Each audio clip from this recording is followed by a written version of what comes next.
Esperar que todos juntos abram para fazermos a leitura da palavra do Eterno. Mateus, capítulo 14, verso 22 a 33. Você que está abrindo sua Bíblia, você que está ligando a sua Bíblia.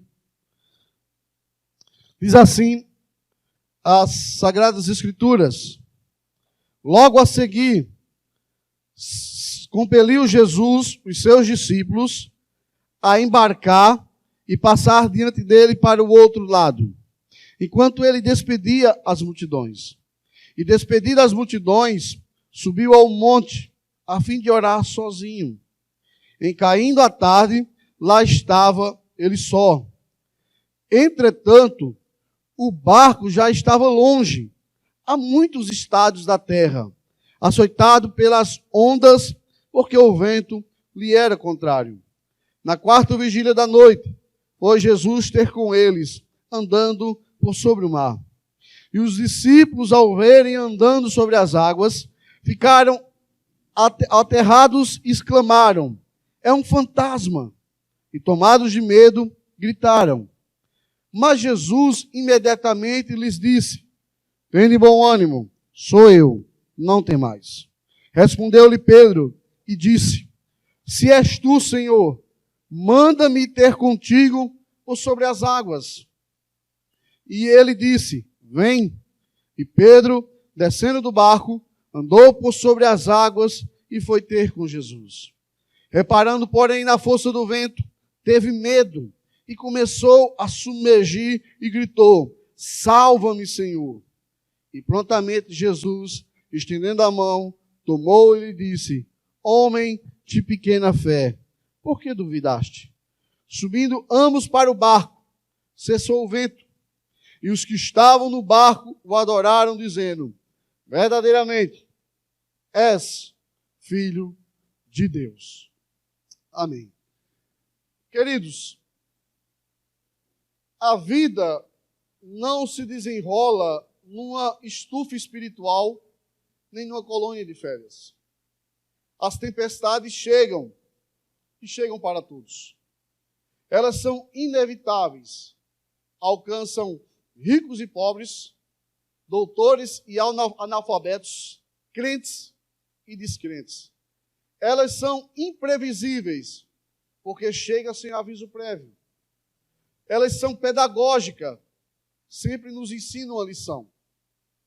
Os discípulos de Jesus, elas são inadministráveis, fogem do nosso controle. Os discípulos de Jesus enfrentaram uma avassaladora tempestade. Muitas vezes Deus nos livra das tempestades, mas também no meio delas. Muitas vezes Ele permite que passamos na tempestade para nos livrar dentro dela. Mas o maior problema quando enfrentamos a tempestade é aquela que agita a nossa alma. São aquelas que acontecem, que não só acontecem fora de nós, mas que traz furiosos vendavais aos nossos corações. Os tufões mais violentos são aqueles que não agitam as circunstâncias, mas os que deixam os nossos sentimentos abalados. Todos nós sabemos disso. Mas a pergunta que vem à nossa mente, ao nosso coração é: se isso é verdade, e diante de tempestades que nós todos temos passado, quais são as atitudes que nós temos tomado? Nós temos aprendido com as tempestades? Nós temos crescido, a nossa fé tem crescido diante das aflições da vida? Ou o nosso coração tem se tornado duro, insensível e incrédulo? Porque todos nós passamos por isso. Então, novamente, eu pergunto: qual tem sido as atitudes diante das tempestades da vida? Temos aprendido alguma lição? A nossa fé tem crescido? Ou temos nos tornado insensíveis, duros de coração e incrédulos? É pensando nisso que o tema da nossa mensagem hoje é: Jesus usa as tempestades da vida para moldar o nosso caráter. E o primeiro ponto que eu aprendo aqui na tempestade é que as tempestades, elas nunca acabam, apenas cessam por um momento. Esta, no texto que lemos, é a segunda tempestade que os discípulos enfrentam. A primeira que está registrada lá em Mateus capítulo 8, verso 23 a 27, Jesus estava com eles no barco. Mas agora, conforme o verso 22, diz que logo a seguir o quê? A multiplicação dos pães e peixe, Jesus compeliu. A palavra no grego, a ideia é de forçou, obrigou os discípulos a embarcar e a passar para do outro lado, enquanto ele despedia a multidão. Os discípulos não queriam ir, mas Jesus força, dá uma ordem, vão. E aí a pergunta é, por que Jesus insistiu que os discípulos fossem? Mateus não responde, mas João nos informa, lá no capítulo 6, do verso 14 e 15, que a intenção da multidão, após Jesus ter multiplicado pães e peixes, era fazer Jesus rei. Eles queriam coroar Jesus como rei. Então Jesus estava poupando os seus discípulos dessa tentação, ou seja, de uma visão distorcida da sua missão. Os 12 não estavam preparados para enfrentar esse tipo de teste. Se os discípulos não houvessem partido, certamente teriam apoiado os planos da multidão, pois ainda não entendiam plenamente os planos de Cristo. De tempos em tempos, eles discutiam quem era o maior entre eles. E se eles tivessem ficado, certamente eles apoiariam aquela multidão. E aí, meu irmão, eu já começo a aprender uma lição.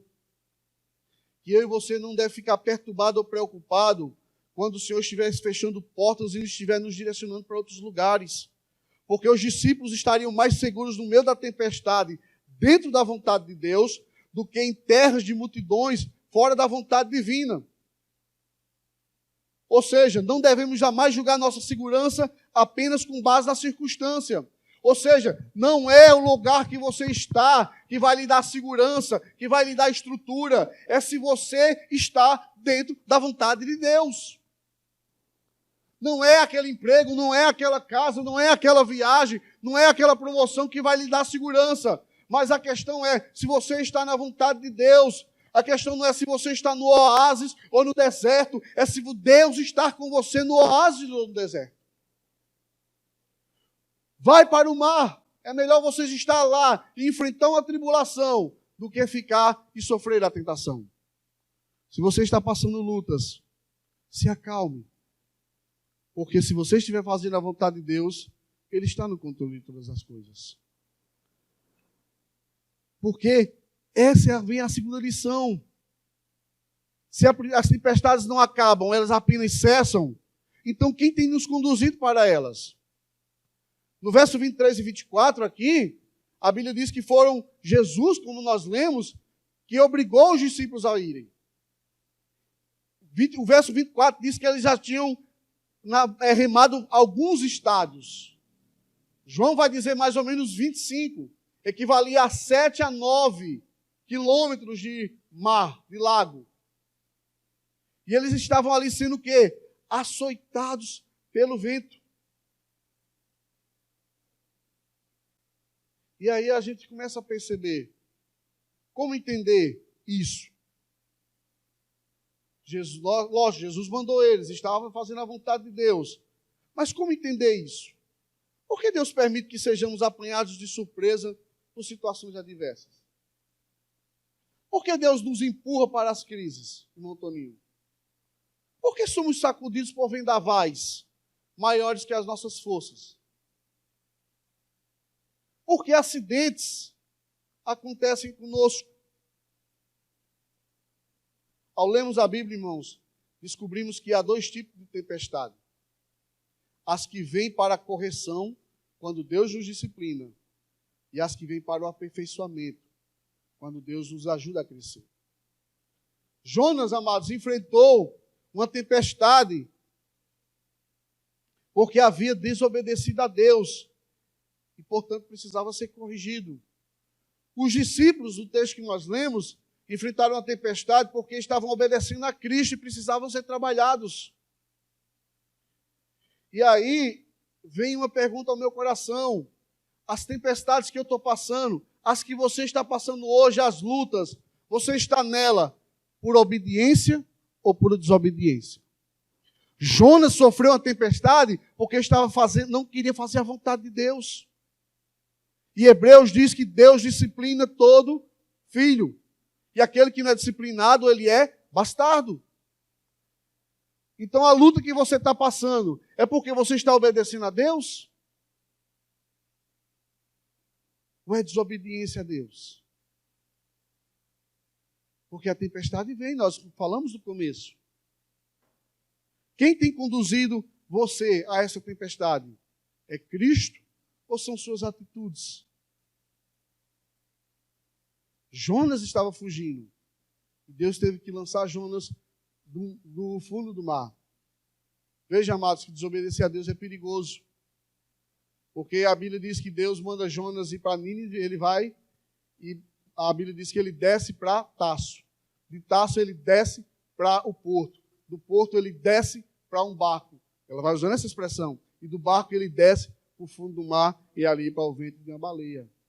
Quem sai da presença de Deus na sua vida só desce. Cuidado, meu irmão. Quem está guiando você para essa tempestade? Se for a obediência, então, como eu falei, se acalma o seu coração. Mas se é desobediência, é tempo de buscar arrependimento e perdão. Porque Deus, Ele vai nos apertar até que nos submetemos à sua vontade. Qual pai que não corrige seu filho? Nós corrigimos os nossos, porque Deus não vai nos corrigir. Os discípulos, diz o verso 24, lê comigo. Entrando no barco, já estava longe. A Bíblia diz, açoitados pelas ondas, porque o vento lhe era contrário. Lutando, irmãos, lutando para tentar sair daquela situação. E não conseguia. E eles não passaram ali 10 minutos. Eles não passaram 20 minutos. Eles passaram horas. Que é o que eu aprendo aqui no terceiro ponto, é que Jesus sempre vem na hora certa. Se Jesus não responde quando queremos, mas Ele sempre vem na hora certa. Veja comigo o verso 25. Na quarta vigília da noite, foi ter Jesus com eles andando sobre o mar. Veja bem como era dividida a noite dos judeus. A noite dos judeus era dividida em 4 vigílias. A primeira vigília começava às 6 da tarde a 9 da noite. A segunda, das 9 à meia-noite. A terceira, de meia-noite às 3 da madrugada. E a quarta, das 3 da madrugada às 6 horas da manhã. A Bíblia diz no verso 23 que os discípulos entraram no mar ao cair da tarde. Eles ficaram das 6 horas da tarde até 3 da manhã sofrendo no meio de uma tempestade. E você acha que eles não clamaram a Deus? Você acha que eles não pediram por socorro?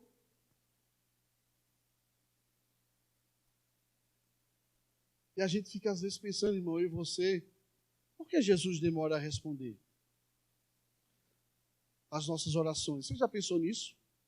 Quantas situações já passamos que a gente ora e parece que o céu está de bronze? Eu já passei por situações assim. Que você ora e parece que a oração não sai. Parece que você está vazio.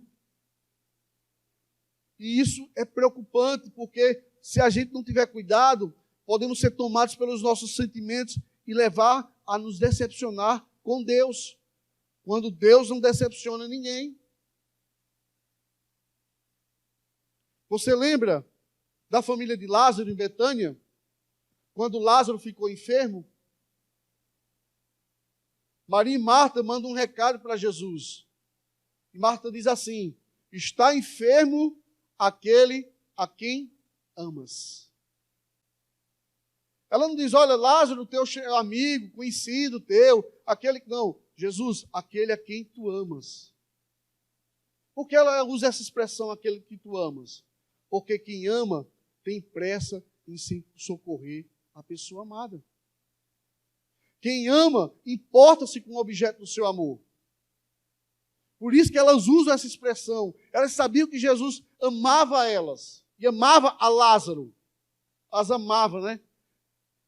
As irmãs de Lázaro tinham certeza de que Jesus ia socorrê-las. Certamente algumas pessoas perguntaram a Maria e a Marta, será que Jesus ama vocês mesmo? Será que ele vem? E eu imagino que Marta com certeza disse, olha, certamente ele vem. Certamente ele virá e vai curar a Lázaro. Mas a Bíblia diz o quê? Jesus não chegou.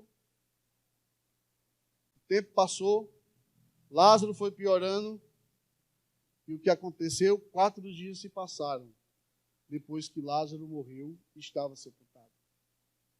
Só Jesus chegou. Por que Jesus não fez isso antes?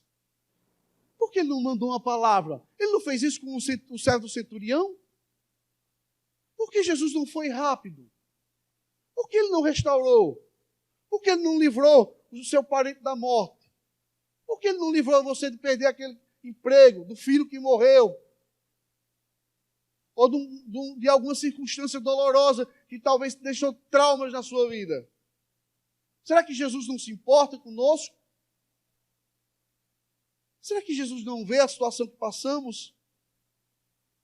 E é interessante que quando o Senhor chega lá no capítulo 11 de João, Marta vai ao encontro dele e diz assim, Senhor, se estivesse aqui, meu irmão não teria morrido. Mas o Senhor demorou. Por que o Senhor não veio antes? Eu não lhe mandei chamar? Abra comigo a sua Bíblia lá em João, capítulo 21, capítulo 11, verso 21 a 27. Olha que interessante.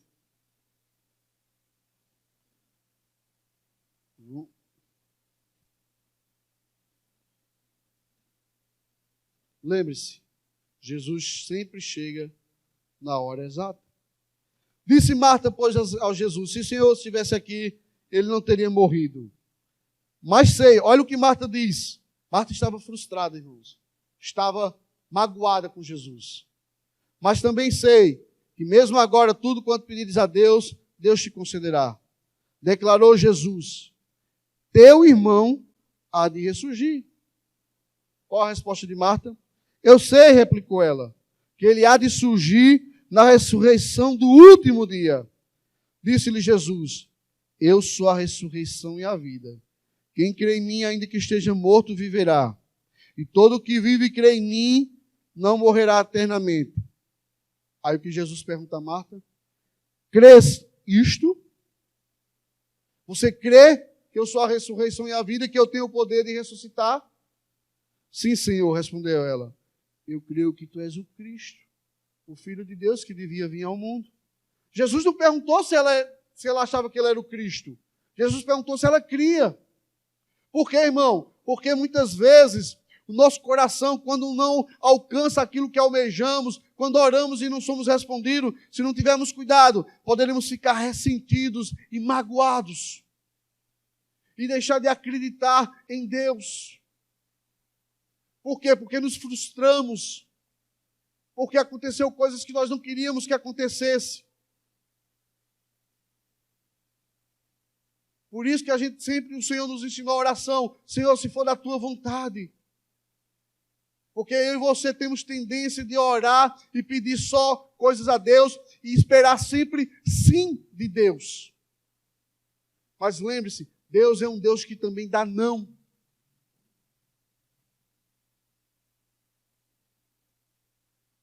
Eu me lembro, no ano de 2004, estávamos, eu e minha esposa, discutindo sobre um livro que ela tinha ganhado, de Kenneth Hagin, onde ele expressa O nome do título do livro era O Nome de Jesus. E Kenneth Hagin, ele sempre prega nesse livro que tudo aquilo que você orar em nome de Jesus acontece. Tem que acontecer. E eu chamei a minha esposa e comecei a conversar. Eu disse, olha, pare de ler isso, está errado. Não, mas é bíblica, está aqui, ele mostra as referências. E eu disse, minha filha, Deus, ele também dá não. Não, que é isso, mas você está dizendo, começamos a discutir. E eu disse uma palavra, irmão, que, enfim, eu disse, olha, Deus um dia ainda vai lhe dar um não, para você saber que ele é Deus. 6 meses depois, meu sogro tem um AVC. Estou falando profetizado, não. Oramos, clamamos, damos joelho, oramos. Senhor, ressalva, Senhor. E aí ela começou a usar o nome do livro. Não, o nome de Jesus tem poder, o nome de Jesus tem poder. Você tem poder. Vamos orar, vamos. Meu sogro adoeceu no domingo. No sábado nós enterramos ele. Porque Deus dá não. Pastor, você está associando isso? Não estou associando nada. Eu sei que Deus dá não. E nós temos que ter isso no nosso coração. Porque senão nós ficamos como Marta. Olha, Senhor, eu sei que o Senhor... Eu sei, revoltados. É fácil a dor da perda, ela sofre até hoje. Nunca se conforma. Acalma o coração, mas é perda. Mas eu sempre digo, Deus é soberano. Então, querido, acalma o seu coração se Deus não está respondendo. Não é porque Ele não está vendo, Ele está vendo sua situação. Ele estava lá no monte olhando os discípulos. Com Lázaro, por que Jesus não respondeu a Marta? Porque lá no verso 45 vai dizer que Lázaro foi ressuscitado. Ou seja, a ressurreição traria muito mais impacto do que uma cura. Se Jesus cura Lázaro, beleza, curou, mas imagina a ressurreição. E o verso 45 diz que muitos judeus se converteram por causa da ressurreição de Lázaro. Deus sempre trabalha no tempo certo. Isaías 64:4 diz, porque desde a eternidade não se ouviu, nem com os ouvidos se percebeu, nem com os olhos se viu um Deus além de ti, que trabalha por aqueles que nele esperam. Deus está trabalhando, querido, mas não é no meu tempo, nem no seu tempo. Não é do meu jeito, nem do seu jeito. E saia daqui hoje com isso. Se Ele der sim, louvado seja o Senhor, louvemos e adoremos. Se Ele der não, louvado seja o Senhor, louvemos e o adoremos. Porque Ele é Deus. Quarta lição. Jesus não age de maneira que queremos ou esperamos. Pois tudo que Ele faz para a glória do seu nome. Veja, os discípulos estavam no meio do mar. E aí, como Jesus aparece para eles? Acompanhe comigo o verso 26. E os discípulos, ao verem andando sobre as águas, ficaram aterrados e exclamaram, é um fantasma. E tomados de medo, gritaram. Mas Jesus imediatamente disse, tende bom ânimo, sou eu, não temais. Mas Pedro disse, se és tu, manda-me ter contigo sobre as águas. E ele disse, vem, Pedro. Descendo Pedro do barco, andou sobre as águas e foi ter com Jesus. Reparando, porém, na força do vento, ele teve medo. Começou a gritar, salva-me, Senhor. E prontamente Jesus estendeu a mão, tomou e lhe disse, homem de pequena fé, por que duvidastes? Subindo para o barco, cessou o vento. E os que estavam no barco adoraram, dizendo, és verdadeiramente o Filho de Deus. Jesus demorou quase 6 horas para o encontro deles, 9 horas. Mas quando ele vem andando sobre as águas, veja que interessante, o mar era revolto e Jesus vem andando sobre aquilo que estava trazendo medo no coração dos discípulos. Eu entendo que Jesus vem andando sobre as águas para mostrar, ei, vocês estão com medo desse mar? Eu estou acima dele. Eu estou no controle. Aquilo, amados, que é perturbador na sua vida, está debaixo dos pés de Cristo. Jesus vem, amados, andando sobre o mar para quebrar superstições na nossa vida.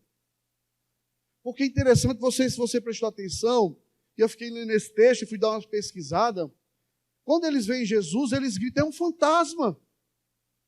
Eles não dizem, olha, é Jesus. Não, eles dizem, é um fantasma.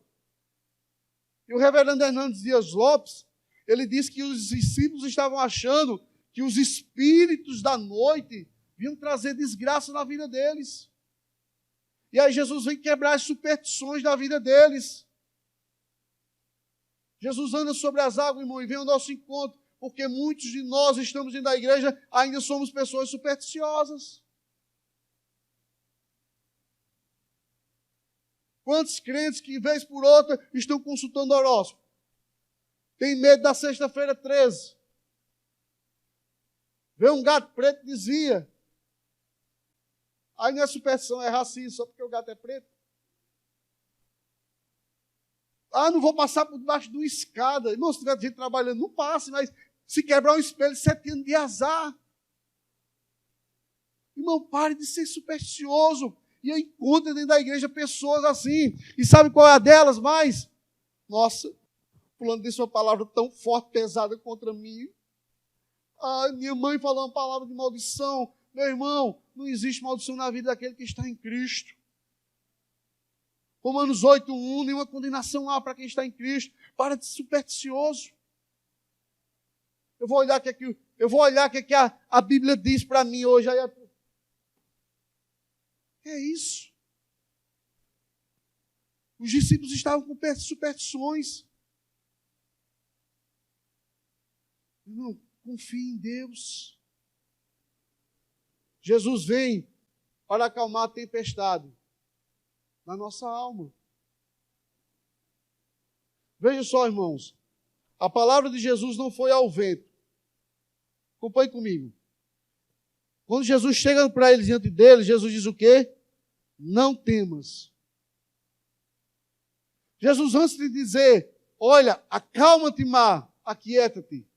Jesus vem ao encontro dos discípulos para acalmar a tempestade que estava nos seus corações.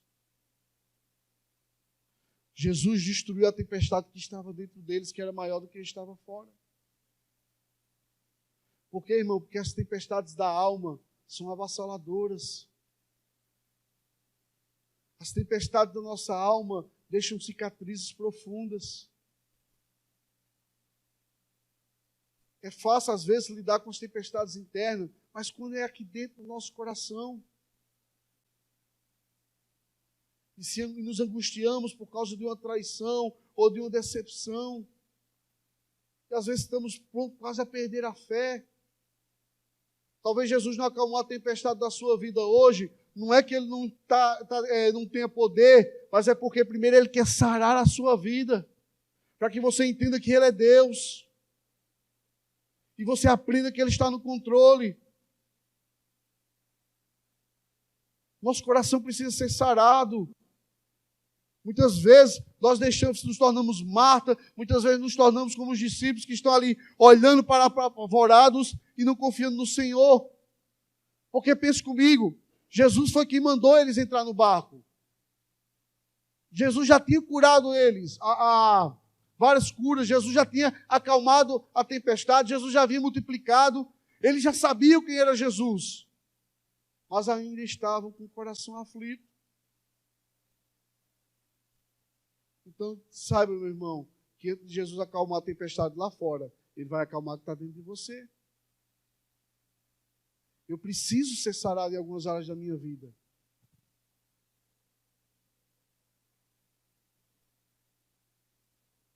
Nesse período que estou usando um pouco do meu sogro, porque foi um período de experiência muito forte com Deus. Eu e Silvia, nós tínhamos um comércio lá no Nordeste. E aí a gente perdeu esse comércio. Entramos em dívidas, ficamos preocupados, sofrendo, tivemos que vender várias coisas para tentar quitar essa dívida de banco. E eu entrei quase em depressão. Eu acordava 3, 4 horas da manhã chorando.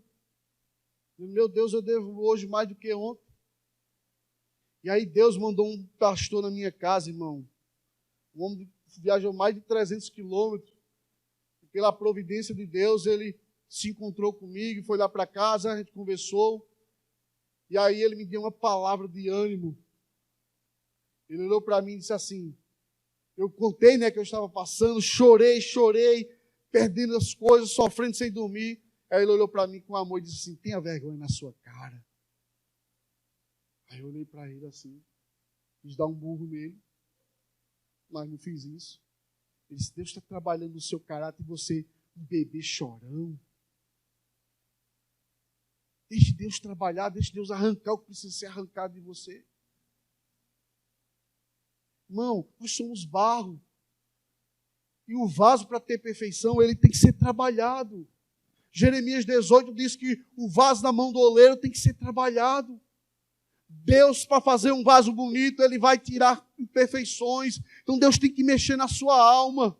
Deus tem que mexer na nossa vida. Porque senão nós seremos um bando de religiosos aqui dentro.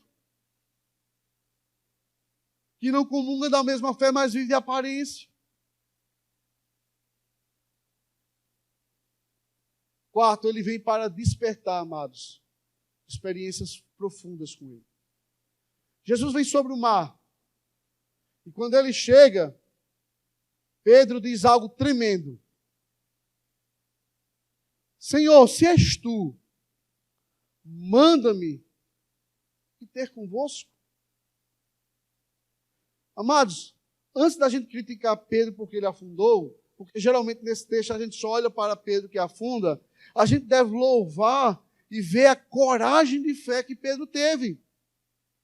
Porque é fácil qualquer um de nós ficar sentado dentro do barco observando, mas é preciso ser uma pessoa de fé para sair do barco e andar sobre as águas. É fácil olhar para Pedro e dizer, olha, Pedro afundou. Mas eu olho e vejo que Pedro teve ousadia de ter experiências profundas com Deus. Eu e você, amados, precisamos ter ousadia de orar grandes coisas a Deus. Eu e você precisamos ter ousadia de viver relacionamentos profundos, impactantes com Deus na nossa vida.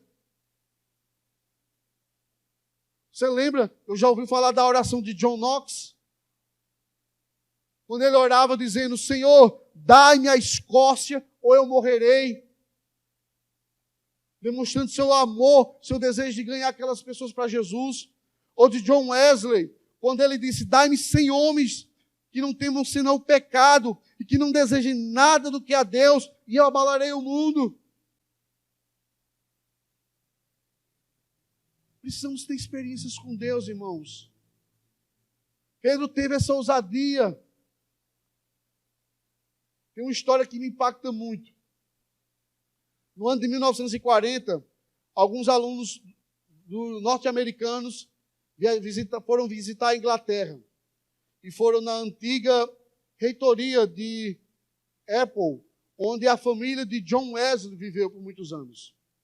E lá, quando eles estavam andando, no tapete do quarto de John Wesley, havia 2 círculos e marcas de joelho de John Wesley, que orava por anos e anos pelo avivamento na Inglaterra.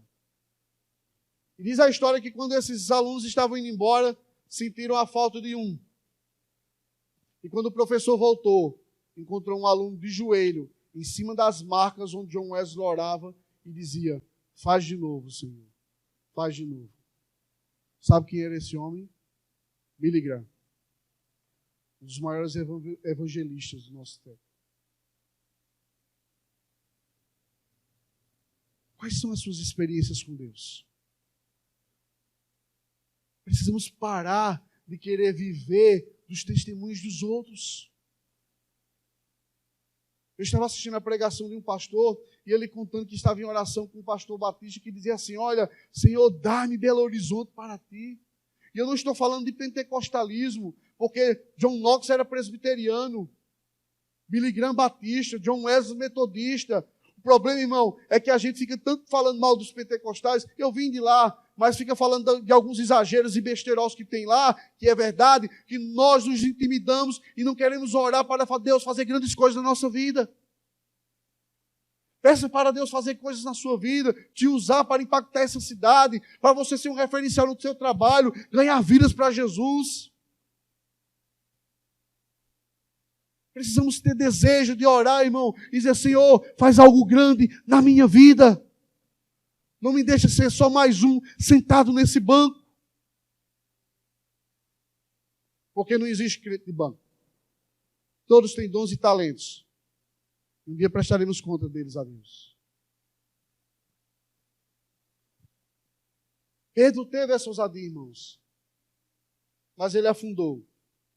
Mas nunca na história da humanidade se ouviu dizer que outro homem andou sobre as águas como Pedro. Pedro afundou, é verdade. Mas ninguém teve esse privilégio de andar sobre as águas.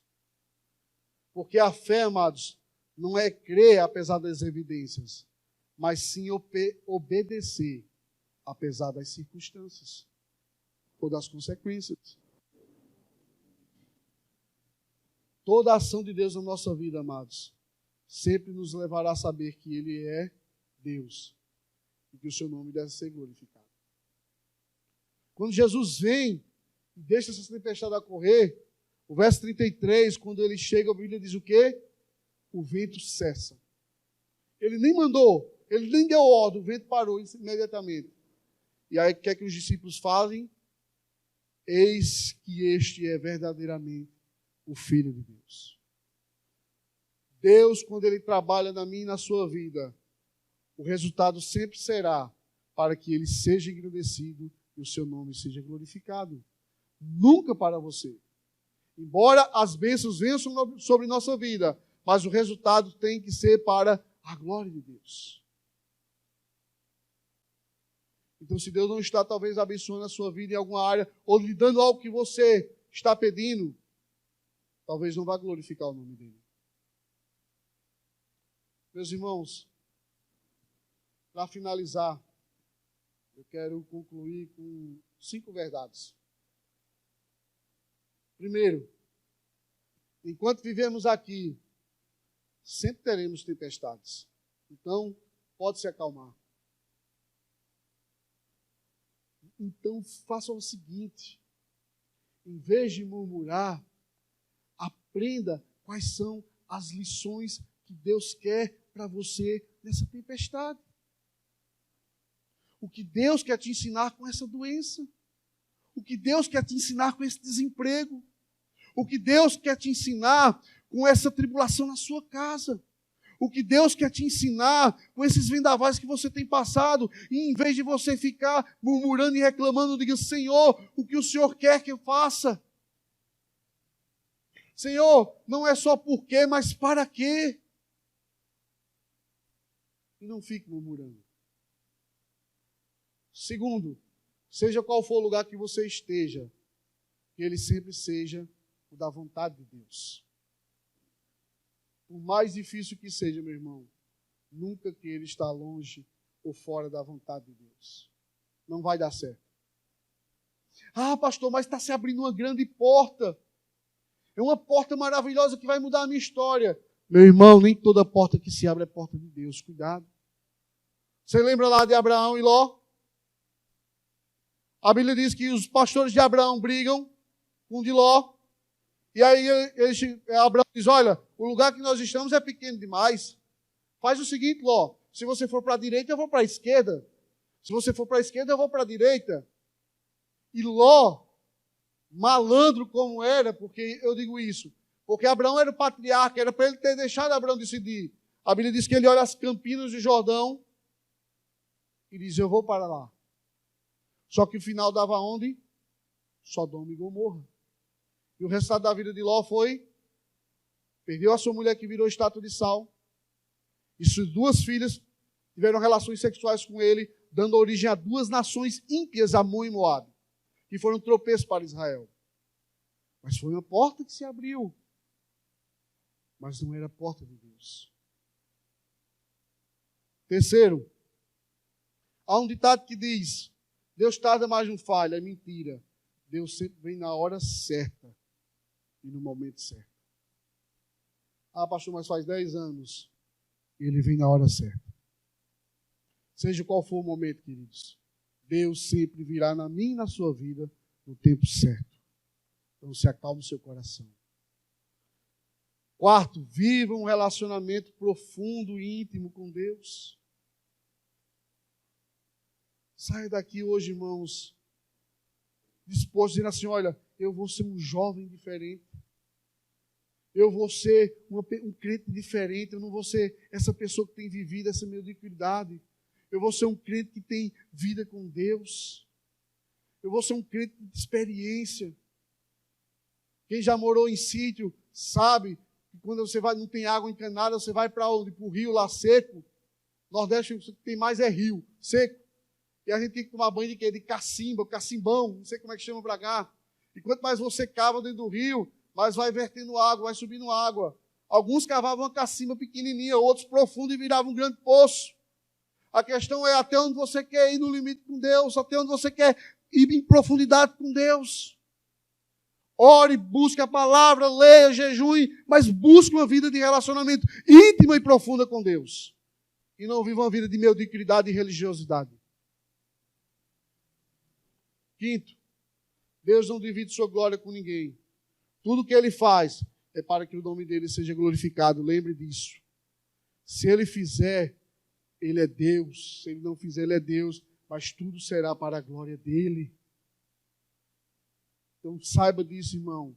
Se você não receber, não fique irado. Se Deus não te abençoar na hora que você quer, não abrir a porta, não fique irado. Deus tem o melhor para a sua vida.